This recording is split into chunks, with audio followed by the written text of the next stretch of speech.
friends. I will discuss with you now for some time about the importance of the group effort in the success of large projects and the credit that should be passed on to the group working for the success of such a project. See, large projects, especially in government, they are often spread over a very long period. In some cases, it may go on even for a few decades with thousands of tasks. See, one person simply cannot have the required bandwidth to coordinate all this, however intelligent he may be. He will have his own limitations. He may be good or he may be strong in one small domain, in small area, but certainly not in many areas. So our memory chip has a limitation. So he, the most learned, is just one dot in a big circle of millions of dots. So handling large projects require expertise in multiple fields like engineering, technology, finance, administration, law, design, communication, the contract laws, foreign exchange regulations, etc., etc. And within engineering again, multiple disciplines. It may be electronics, electrical, mechanical, structural, computer science, marine engineering, systems engineering, production engineering, medical engineering, etc., etc. And also within finance, within admin, within contracts, within law, there are multiple specializations. And coming to the resources for managing the technical activities, the R&D activities, to manage the budgets, tools and logistics, you need dedicated specialists. And each field by itself is a highly specialized activity. A single person cannot oversee everything effectively and efficiently. See, big projects involve the coordination with working groups, clients, regulators, investors, and coordination therefore itself becomes a highly specialized task. So work has to be divided and done in parallel to save time and achieve efficiency. And many specialists with in-depth knowledge, they are required to meet the highest standards and quality.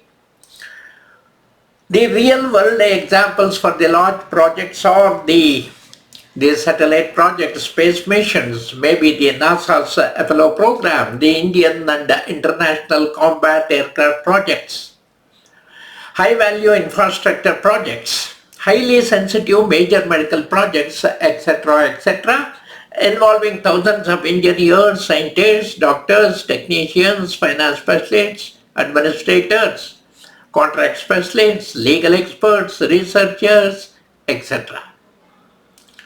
So no single specialist could have built the rocket or aircraft or high-end mission or infrastructure alone. So building a dam, building a highway, building an airport, a metro project, it requires the architects, so many engineers, laborers, financiers and the governmental authorities, and not only one CEO. So break down the work into phases and milestones. You have to assign the tasks based on the strengths and expertise.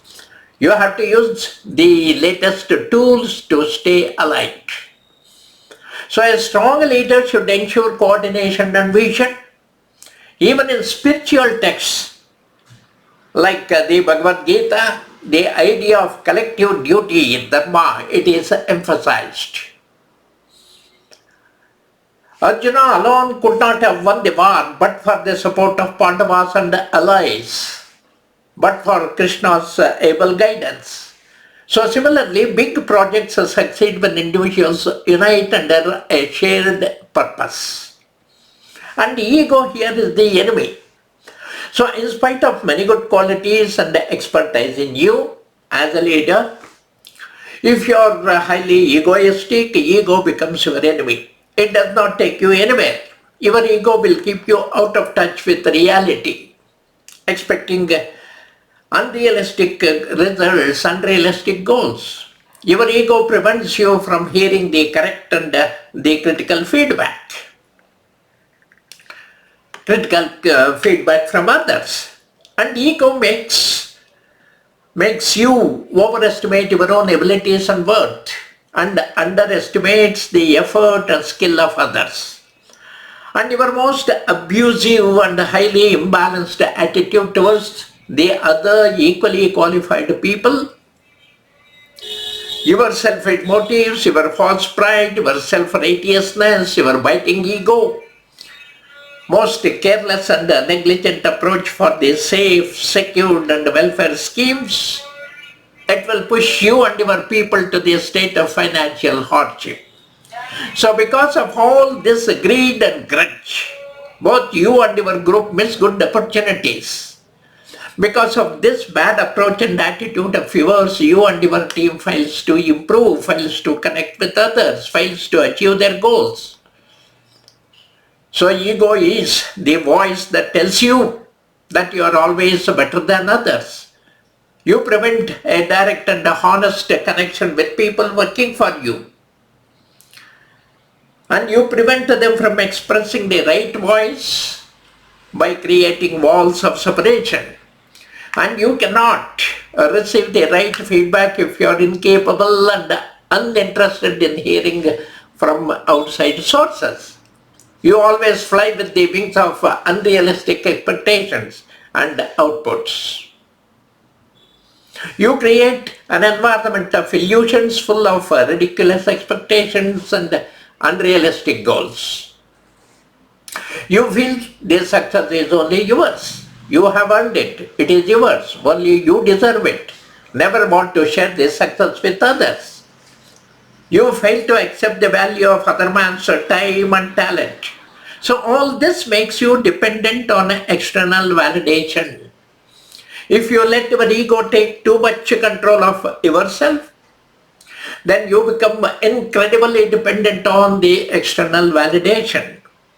Applause from a small crowd of useless people, resulting in a hangover situation. You fail to understand a simple thing, that ego is your enemy. You should focus on effort, not on outcomes. And you should make other people successful if you are unegoistic. So an effective leader is one who can make ordinary men do extraordinary things. He is the one who can make common people do uncommon things. And leadership is more about the change, inspiration, setting the purpose and direction, and building the enthusiasm, unity for the journey ahead, and not enjoying the power and authority yourself. The leader is expected to play many roles, and therefore he must be qualified to guide others to the organizational achievement. And a leader should understand the needs and characteristics of the group. To understand others, a leader should understand himself first. Individual feelings should be understood in the right perspective and cared for. So a leader should control the group by setting the pace, observing, instructing, inspecting and reacting. So controlling performance is a close companion of the competency. A leader should know how to counsel. Counseling encourages the individuals to talk and express their feelings in a safe, trusting environment. And it helps to reduce the minor interpersonal pains. It helps the person to talk about where it hurts. And people come to a leader because he is a leader. Leader cannot turn them away or just let them suffer. If individual problems are ignored, they become the group problems. So a leader, above all, should set an example to others. His public and private lives should be transparent and unified, as leadership is defined as a property of the group. A leader has to ultimately influence the group and achieve the goals. A good leader is considerate towards his followers. because his success largely depends on the cooperation of his followers only.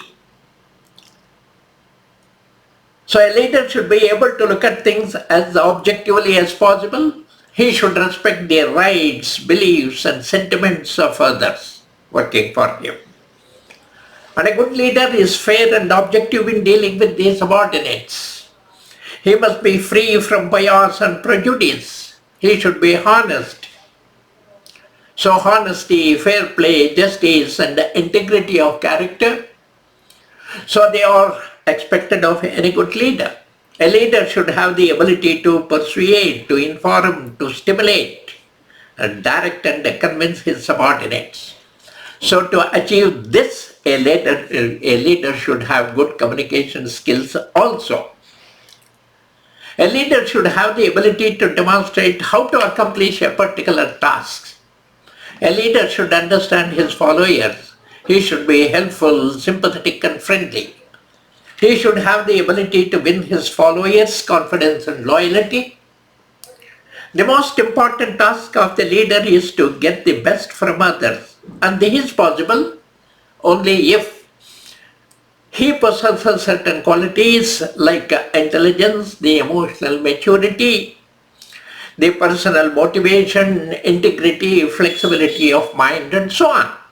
So a leader should initiate all the measures that are necessary for the progress of the organization. A leader is a goal setter. He should represent the organization. He should act as an arbitrator when groups experience internal differences. He should guide and direct the organization. So a leader must try to win the confidence of his subordinates. He must act like the captain of a team. A leader should forecast, plan, organize, direct, coordinate and control the activities of the group, and he should take the responsibility for the failures, and he should pass on the credit to his group for this success, because the group deserves the credit for this success. So that is the best quality of an eminent leader. Thank you, friends.